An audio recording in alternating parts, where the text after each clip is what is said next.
Welcome, my name is Mariela Herrera Padilla from Universidad Autónoma de Ciudad Juárez in Mexico, and today I'm presenting my work, which is estimation of the electric field using the mass spectrum obtained by atom probe tomography for silicon APT cupons. So to start with, tungsten trioxide has been used as an electrochromic layer for smart windows, gas sensors, and splitting water devices.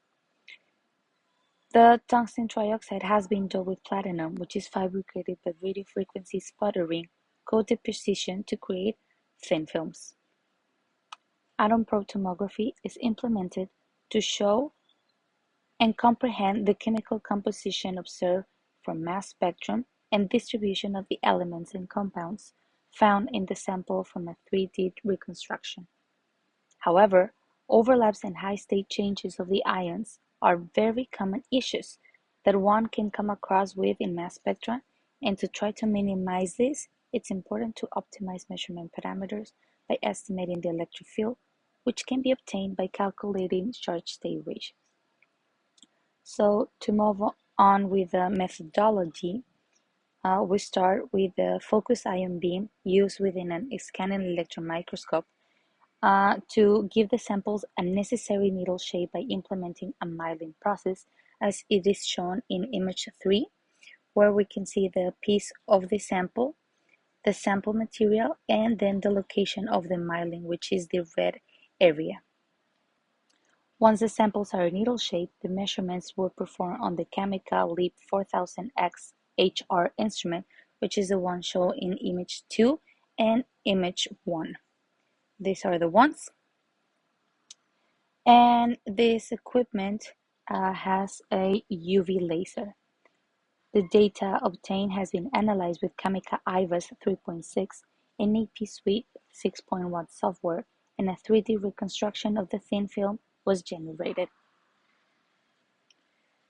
This reconstruction can be shown in figure 4B. Using the 3D reconstruction, a region of interest was generated along with its mass spectrum for the silicon below the ITO layer, which is this light blue area, which is shown in image 4B, and for the indium and tin from the ITO layer, which is the pink area. It's important to mention that this thin film was measured in laser pulsing mode. A mass spectra was also generated for pure silicon complete tip and a pure silicon tip with a pole. For the latter, we consider a high density region around the pole, which can be shown in image 4A. Here's the pole, and a low density region within the pole. Both tips were measured in voltage mode.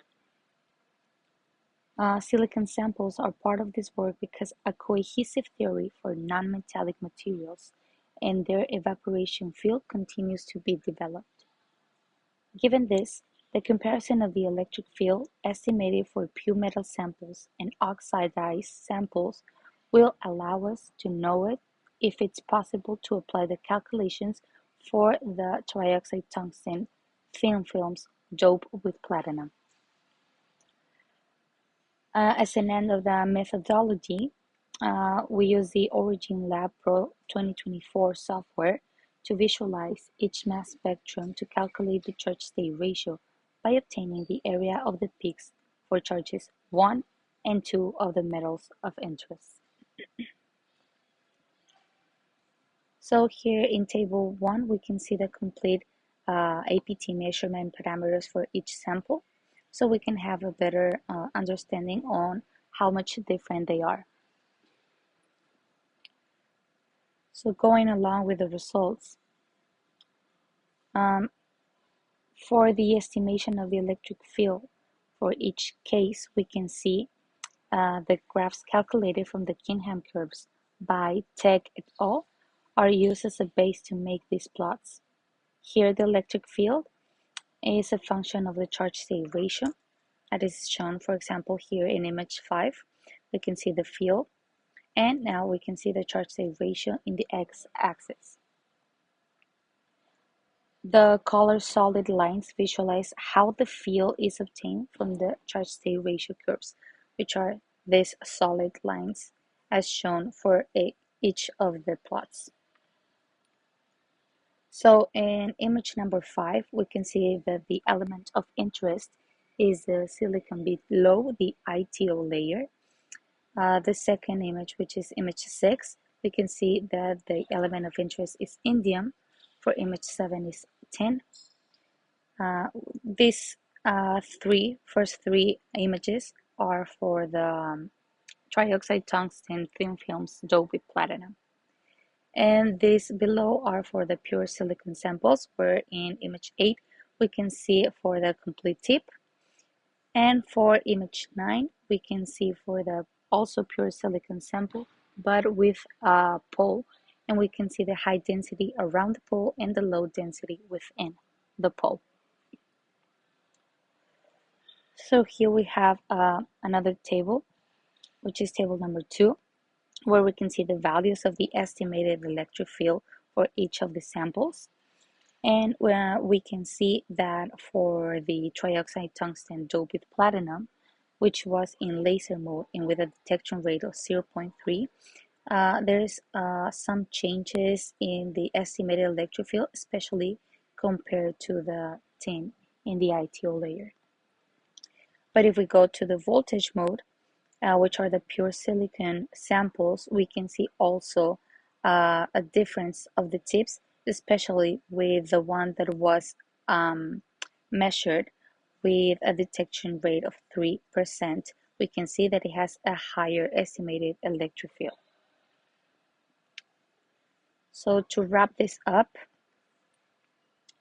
it is concluded that the electric field is higher when the detection rate is increased, as shown for the pure silicon sample, as we can see in here for the pure silicon sample with complete tip, which is 22.8 volt nanometer, and the pure silicon with the pole, which was measured with a detection rate of 0.2%.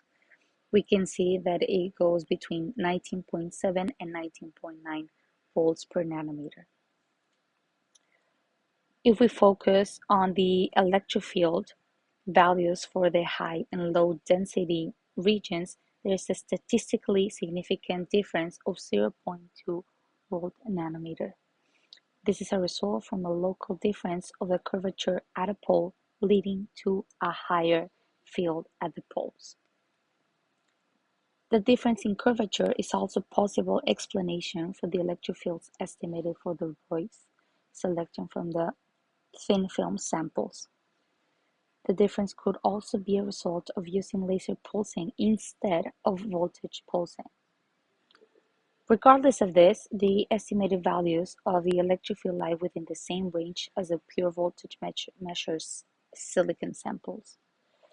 On the other hand, looking at the ITO, a significant deviation between the fields for tin and indium are obvious. This is not expected since the glass is amorphous and there are no evident element homogeneities. Furthermore, there are no local deviations in curvature found in the IPT reconstruction. This indicates that the calculations which were developed for metallic samples cannot be directly applied for oxides. Thanks are extended for the Karlsruhe micro and nano facility for the use of atom probe tomography and focused ion beam equipment, to the Center for Integrated Nanotechnologies of Sandia National Laboratory for the use of high vacuum spotter equipment and clean room facilities for sample manufacturing, funded by the U.S. Department of Energy, Office of Science, and the U.S. Department of Energy, National Nuclear Security Administration. Special thanks for the researchers Dr. Torben Boll as my advisor and Professor Dr. Martin Hellmeyer. Also, John Nogan for his support with advice, access to equipment, and research laboratories at the institutions they represent. Also, I thank my advisor, Professor Dr. Manuel Antonio Ramos Murillo, Institute of Engineering and Technology of Universidad Autónoma de Ciudad Juárez, and Dr. Pamela Marcela Pineda Dominguez for their valuable support in carrying out this research project. Finally, I extend my gratitude to the Student Mobility Program of the General Directorate and Linkage and Exchange of the Universidad Autónoma de Ciudad Juárez for the scholarship support for a summer stay in research from June to August 2023. Thanks everyone for your attention.